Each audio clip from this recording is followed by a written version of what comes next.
Hey guys, got another video request about some of the belts and pulleys that are involved. I figured I'd just start right up here from the front of the power lift. Right down in there, it's your main drive motor. It's got a pulley on it. Belt comes around, up, back down. These are there's actually two styles for the power lifts. There's like a regular V belt, and then there's also these. Light it up for you a little bit here. These are called the Poly V belts. They're pretty much the same thing as the AMF distributor belts. They look almost like a record. They grip really well. They work good. I like them. Guys seem to like them, and in general they seem to like them better for the power lifts. We'll just work our way back here. Show you some of the Accelerator belts here. Right here is your Accelerator motor, and your drive belt for that right here, and then of course your main Accelerator belt that goes all the way back, grabs the balls and shoots them forward. As for the belts on the machines themselves, come down here a little ways. I'll just take one of the back covers off. Lighting's a little better down this way. Put the camera down for 1 second while I take this off.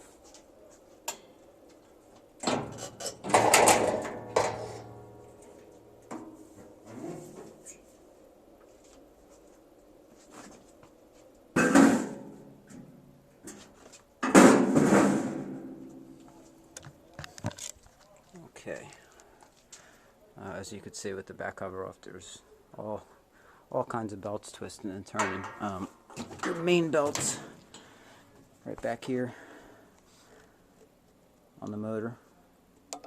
This one right here, this is the motor to gearbox belt. That's your main belt that drives the gearbox, which drives everything pretty much. And the other belt runs down there. That's your motor to elevator belt. Also, in this area, these machines are still they still run at full A2 speed. This is the pulley size that would change. The smaller this pulley is, the slower the machine actually runs. So I just thought I'd point that out. Some of the guys had asked about that. You got, of course, your cross conveyor belts here that bring the pins up.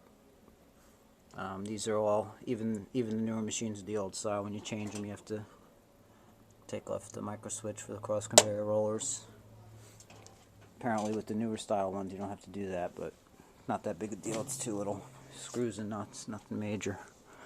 Right in here, which goes around this pulley here, comes back, comes to a tensioner underneath the motor, and then back here to the 10-pin side jack shaft. That's the long turret belt.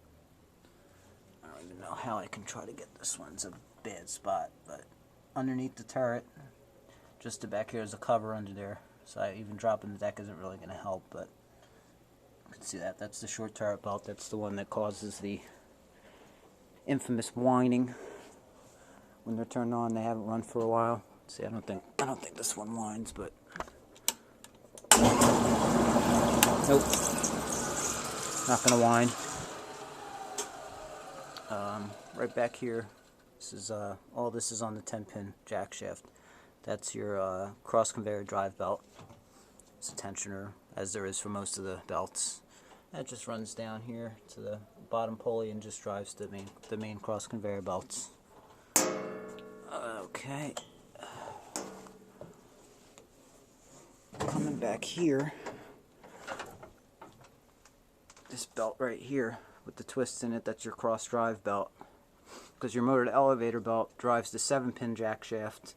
So this belt runs across to this big pulley on the 10-pin side jack shaft and drives the other side, which drives your long turret belt, your cross conveyor drive belt, and also the shaft in there behind it drives the magnetic clutch. That's the magnetic clutch right there. That's the pinwheel belt on that.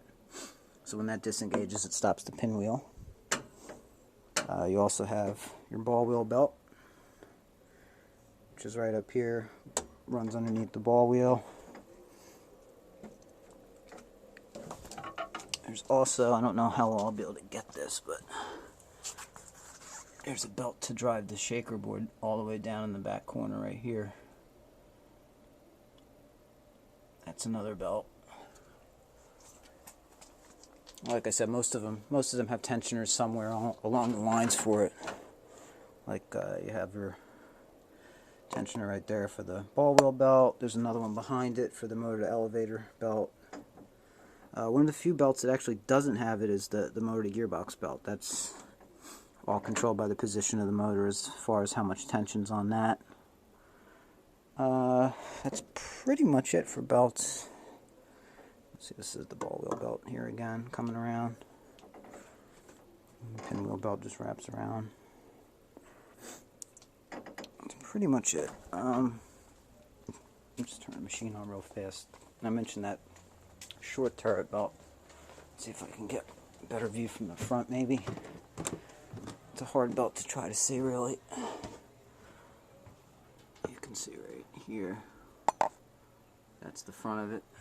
And it's not big, it just goes right back there behind where the 9-pin is, and there's a small pulley back there. It's usually that smaller pulley which is constantly turning, which makes the belts whine. There's a few of them here that do it until they're warm. I've cleaned them a few times, I've replaced them. It's definitely the smaller pulleys. I know Lane 2 likes to do it for a little while. You hear it whining. You can hear that little whining. And you'll see if I cycle it, second ball, cycle it real fast. Every time it feeds a pin, you'll hear that whining will stop.